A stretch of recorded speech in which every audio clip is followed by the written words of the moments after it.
بسم اللہ الرحمن الرحیم۔ السلام علیکم ورحمۃ اللہ وبرکاتہ۔ ڈان پبلک اسکول میں آپ سب بچوں کو خوش آمدید۔ امید ہے آپ سب خیریت سے ہوں گے۔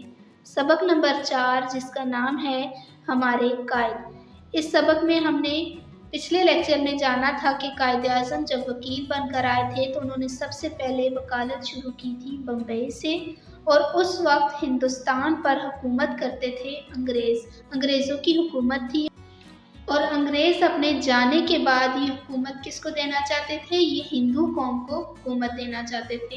جب قائد اعظم نے دیکھا کہ اس ملک ہندوستان میں مسلمانوں کی کوئی اہمیت نہیں ہے تو انہوں نے پھر ایک فیصلہ کیا۔ آئیے اب پڑھائی کا آغاز کرتے ہیں۔ قائد اعظم نے فیصلہ کیا کہ مسلمان ایک الگ قوم ہیں، اس لیے وہ اپنے لیے الگ ملک بنائیں گے۔ مسلمانوں کو یہ بات اچھی لگی۔ سب مسلمانوں نے اپنے قائد کے ساتھ مل کر کوشش کی۔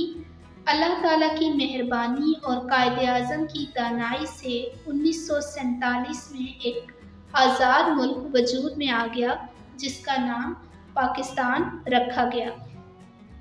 جی پیارے بچوں، قائد اعظم نے جب مسلمانوں کے حالات دیکھے تو انہوں نے مسلمانوں کو اس بات کے لیے راضی کیا کہ مسلمانوں کے لیے بھی ایک ایسا ملک ہونا چاہیے جہاں پر وہ آزادی سے رہیں، اور پھر محنت اور کوشش سے ایک آزاد ملک بنا جس کا نام پاکستان رکھا گیا۔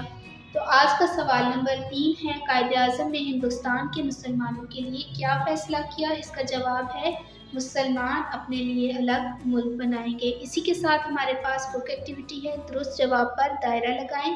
قائد اعظم کا مطلب ہے بڑا رہنما۔ قائد اعظم انگلستان سے بن کر لوٹے وکیل۔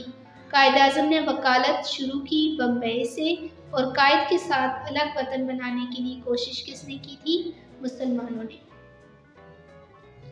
اب آ جاتے ہیں آج کے ہوم ورک کی طرف۔ سبق نمبر 4 کا سوال نمبر 3 آپ نے اردو الف کی کاپی پر لکھنا ہے اور صفحہ نمبر 21 اور 22 حل کرنا ہے۔ اسی کے ساتھ ہماری آج کی تدریس کا اختتام ہوتا ہے۔ اپنا بہت سا خیال رکھیے گا۔ اللہ حافظ۔